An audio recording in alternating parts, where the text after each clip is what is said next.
Hello, everyone. Welcome back to episode 3 of the Skwadcast. I'm here today with my co-host Seth, aka Darth Benoit.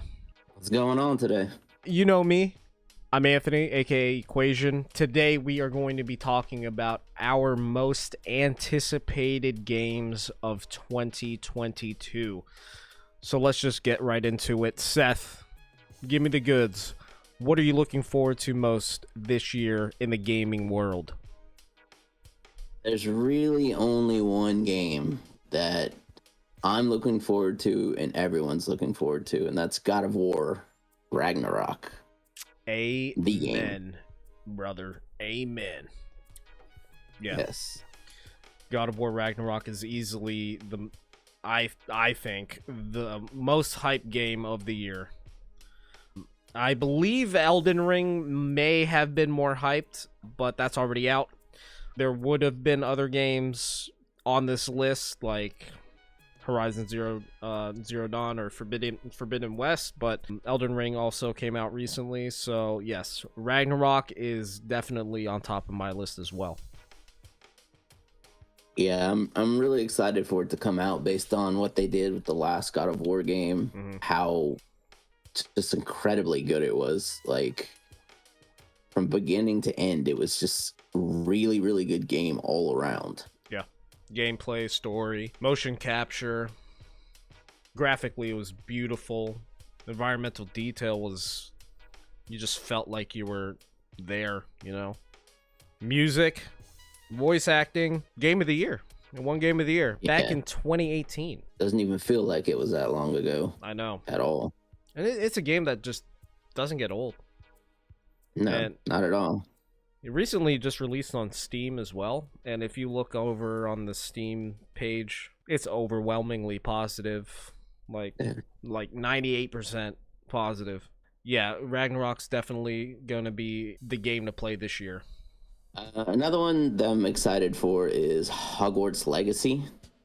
That's been pushed back to the end of this year, but it's hopefully definitely coming out at the end of this year. It looks like a really good game. Yeah, I'm interested to see that game too. We only did see one trailer though. I want to see more. Yeah. Because we haven't seen much of it, and it's not a sequel. It's just a new game coming out in the world of Harry Potter, right? Yeah. So, I mean, I think it'll be good. I just want to see more before I can say it's one of my most anticipated titles of the year. Yeah, I get that. For me, I like the Harry Potter stuff, plus the Fantastic Beasts movies coming out this year. So I'm sure they're probably going to want to put this game out a little bit after that game, or after that movie comes out. With Hogwarts, it's open world, right? Is it? Did they confirm it's open world? It's supposed to be open world game, yeah. Okay, so that'll be interesting to see an open world game based in the Wizarding world. Yeah. I hope they give the environment enough care to make you feel like you're in Hogwarts. That'll be dope. Yeah, I mean, I'm hoping that maybe that could be one of the reasons they pushed it back, just to get everything right with the game. Yeah. Especially with how obsessed the Harry Potter fans are. Right. I feel like that Harry Potter fans deserve to have a good game, not just Lego, you know. Yes. Or I remember when they released the Hogwarts game, mobile game from the makers of Pokemon Go. That really didn't go anywhere. So, I mean, we'll see. We'll see. Yeah. What else you got this year? Definitely my number one FPS game I'm looking forward to is Modern Warfare 2. Yes. The sequel to the last Modern Warfare game that was so good in multiplayer and Warzone, but I specifically enjoyed the multiplayer aspect of the game. Same. I think that's my top number one FPS shooter that I have to play this year as well. Campaign, multiplayer, and the beginning of Warzone was just so much fun, so addictive. And it came out at the perfect time, too. It was like right when COVID hit. And we were just sitting at home, couldn't do anything. I was furloughed. You were furloughed too, weren't you? Yeah, I was. We were playing Warzone, dude. That was fun, man. Oh, yeah. Good times. Infinity Ward is back. They're developing the new Modern Warfare 2. And they're going to be using a brand new game engine for the game as well. Which is pretty cool, because I feel like Call of Duty's been using the same engine for forever. Last 3 games have been using the same engine, I believe. It should be interesting. I'm really interested to see what they do with Warzone also. I'm really hoping that the Warzone that we get is going to be just Modern Warfare 2 weapons and not a mix of all of these like it is right now. Please don't do that. That's so many guns. There's like 800 guns in that game. I don't know what I'm using anymore. I retired from Warzone, dude. I can't. 1,000 attachments. Yeah, like fire bullets, gas bullets. I would put Ragnarok number 1, Call of Duty number 2, and number 3 for me would have to be Starfield. I don't know if you know anything about Starfield. I don't know anything about Starfield. Me neither. All I know is that it's developed by the creators of the Fallout series and Skyrim. Arguably one of the best games ever made. Starfield is set to release this year in November. I believe it's November 11th, 2022. But yes, it is developed by Bethesda. I would put that at number 3 because I think they've been working on this game for a really long time. And it's definitely one of the most hype games of the year. Even though we don't know anything about it, there was a little teaser released later last year. I think late last year it was released. But I'm interested to see how they're going to implement everything that Bethesda is known for into a setting where you can travel to different planets, to different galaxies, and just have an open world. It's not even open world, it's open universe. So yeah. It's gonna be very interesting to see, and I can't wait to see more of that. Seth, we've named our most anticipated games of 2022, but if you could have any game, unconfirmed game, what would it be? What's on your number 1? What's your number 1 on your on your wish list? Yes. Number 1. By far, Last of Us 3 would be the one game I really, really want. Do I think it's going to come out anytime soon? No. Hell no. But that is the one game that I will be constantly checking for the next couple of years to see where they're at with it. Yeah. And if it's anything like the second game, take your time.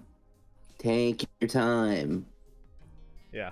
They've said that they've been working on the storyline and they have the direction they want it to go in from what I read last time. But that would probably be the one game that's unconfirmed that I'm looking forward to in the future. Yeah. I'm going to have to agree with you there. I think that would be my number 1 on unconfirmed games that I want to see, because Last of Us Part 2, even though it received a lot of hate with the story and the direction it took, it was a flawless gaming experience. Like, I didn't hit one bug. Everything was just polished to a T. Like, everything in Last of Us Part 2 was absolutely beautiful. I love the story. I love the acting, the motion capture. Everything about it was just simply flawless across the board. And it was so good that they're going to make a TV series out of it now on HBO. There's no game that I've ever played, which, spoilers, if you haven't played it. Spoiler alert. There's no game that I've ever played where a character died and I legit was upset. Like, really upset about this character dying. Yes. to the point that I was like, why didn't y'all tell me? Now I'm angry. Now I'm mad. Yeah. And now I have to play the rest of the game to figure out what the heck happens. Right. Yeah. Joel dying was just tragic. But it fueled the rest of the game. And it was awesome. The storyline for that game was just, for me, was amazing, to the point that he dies and you want to be mad. You go through her story, both of the girls' stories, and you just feel sympathetic for both of them. Yeah. Like, there's better writing in that game than most movies that come out now. 100%. Yeah. Naughty Dog doesn't miss either. I mean, the Uncharted series, the Last of Us series, everything that Naughty Dog touches is Crash Bandicoot, Jack and Dexter. Classic. They're just so good at what they do. And I can honestly say that Naughty Dog, I trust Naughty Dog. I will give them money right now for whatever future project they're doing. Hopefully we get to see Last of Us Part 3. That would be like, if we see a teaser at any point at E3 this year or anything, like the Firefly symbol, just, I will scream. Just give me a confirmation that you're working on the game. Yeah. And then I'll be like, okay, take my money. I'm good. Yeah. Exactly. You can have it now. It's $120. Okay, here. Sure. Yeah, okay. Whatever. Take my paycheck. We gave you our top 3 most anticipated titles of 2022, and we had a little sprinkle of what we would like to see in the future, unconfirmed, with Last of Us Part 3. I hope you guys all enjoyed. Feel free to like and subscribe. Did you forget to feed my chinchilla last night? No. You're a damn liar! How dare you do that to Frank? Almost got through the whole thing. Like and subscribe. We love you guys. And we hope to see you next time on episode 4.